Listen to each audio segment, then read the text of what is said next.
Nuestra línea de tiempo, la evolución de la educación inclusiva, desde los años 1970 a 2020, pues en el 1970, en esa época la inclusión se centraba principalmente en la discapacidad, promoviendo el derecho a la educación para niños con necesidades especiales. En la parte internacional, pues políticamente, en el año 59 se dio la Declaración de los Derechos del Niño, proclamada por la Asamblea General de las Naciones Unidas en el 59, fue un hito fundamental en la transformación de las políticas educativas a nivel mundial. En su articulado, pues, aunque no vinculante legalmente, se estableció el principio que todos los niños tienen derecho a recibir educación sin discriminación alguna. En la parte legislativa en Estados Unidos, en el 75, se estableció la Ley de Educación para todos los niños con discapacidad. Esta ley garantizó por primera vez que todos los niños con discapacidad tendrán derecho a una educación pública, gratuita, apropiada y en el entorno menos restrictivo posible. En Colombia, en la parte política, pues durante esta época no contaba con políticas públicas nacionales específicamente sobre educación inclusiva.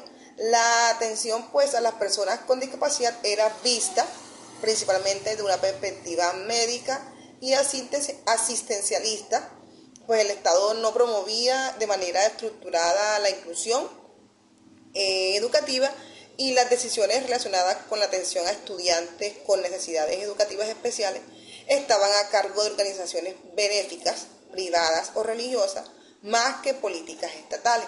En la parte legislativa, pues durante esta época, los términos legislativos, Colombia no poseía una ley que reconociera de forma explícita el derecho a la educación inclusiva.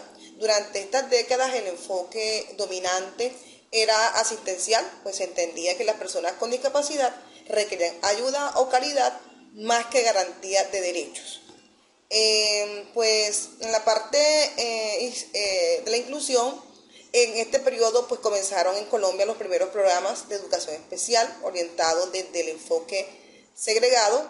Estas iniciativas, muchas veces promovidas por fundaciones u órdenes religiosas, se centraban en la atención diferenciada sin integrar a los estudiantes con discapacidad en escuelas regulares. En la parte histórica, pues, en la Constitución de 1886 seguía vigente durante esta década, pues este texto no contemplaba derechos educativos con enfoques inclusivos ni reconocimiento explícito de derechos para personas con discapacidad.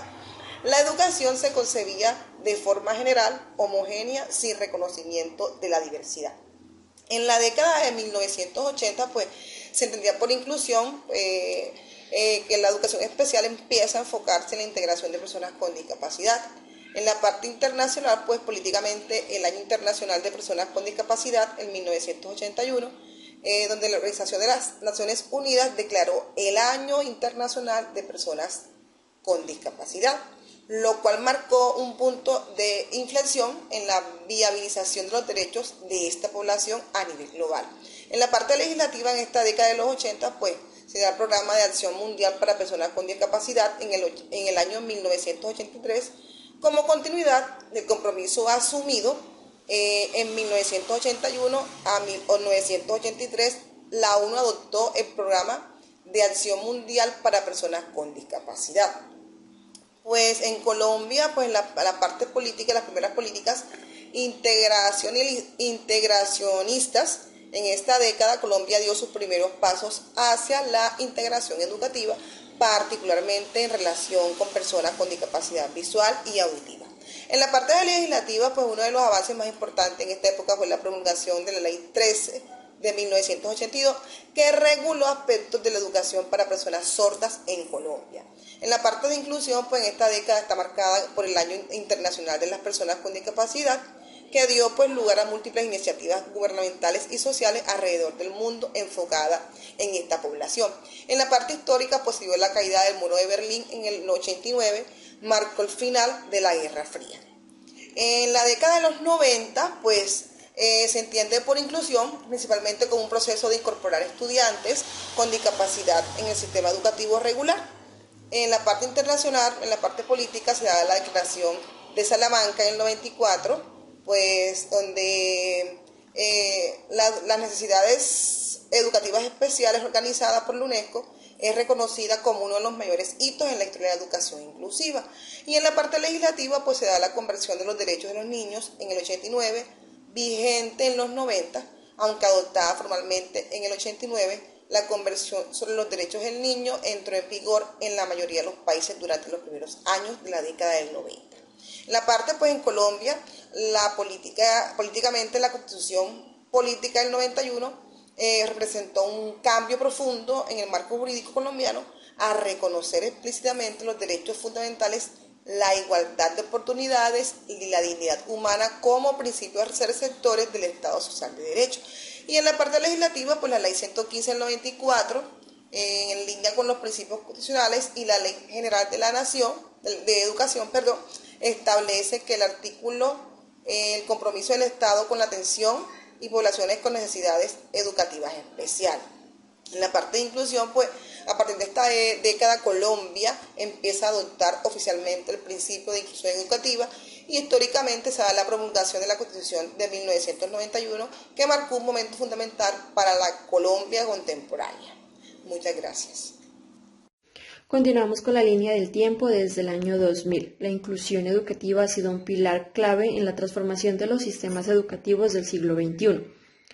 Teniendo en cuenta el objetivo del desarrollo del milenio, se reafirmó el compromiso internacional de garantizar el acceso universal a la educación primaria, entendida como un derecho y una estrategia para reducir la desigualdad. En el año 2003, en el marco global, impulsó a países como a Colombia a diseñar políticas inclusivas concretas como el Programa de Educación Inclusiva.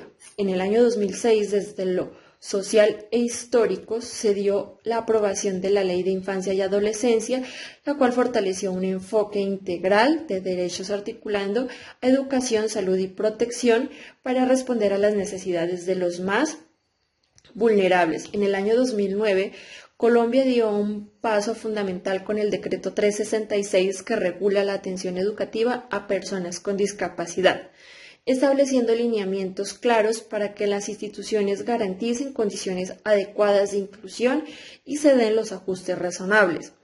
Colombia avanza en reconocer la inclusión como un derecho, aunque persistan retos como la escasez de recursos, formación docente y las barreras culturales. Superarlos es fundamental para construir un sistema educativo verdaderamente equitativo donde la diversidad no solo se acepte, sino que se valore y se integre plenamente. En el año 2010, la inclusión educativa ha pasado de ser un ideal ético a convertirse en un compromiso político y legal, el cual ha sido respaldado por organizaciones internacionales como la ONU, que se dio a través del Objetivo de Desarrollo Sostenible número 4, que promueve una educación inclusiva, equitativa y de calidad para todos sin importar sus condiciones.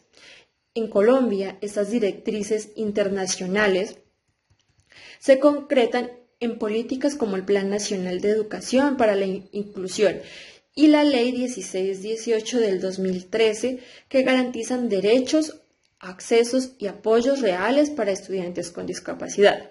Colombia continúa avanzando en el diseño de políticas inclusivas sólidas, pero enfrenta grandes retos estructurales, culturales y pedagógicos. Superarlos implica un compromiso ético, político y profesional de todos los actores del sistema educativo para lograr una verdadera transformación hacia la equidad. En el año 2020, a raíz de la pandemia del COVID-19, la educación inclusiva cobró una relevancia aún mayor en el escenario internacional. En el año 2020, la UNESCO reafirmó su compromiso con la educación para todos los estudiantes en todos los contextos, enfatizando que la inclusión debe ser el eje central de los sistemas educativos.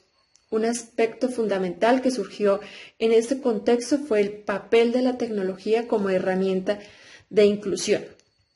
La virtualidad expuso brechas, pero también abrió oportunidades para innovar en accesibilidad digital y adaptaciones pedagógicas, mostrando que la educación inclusiva también debe ser tecnología y contextualizada. En definitiva, la pandemia no solo evidenció las debilidades del sistema educativo, sino que impulsó una transformación necesaria de pensar en una educación verdaderamente inclusiva, capaz de responder a la diversidad y garantizar el derecho a aprender en cualquier circunstancia. Muchas gracias.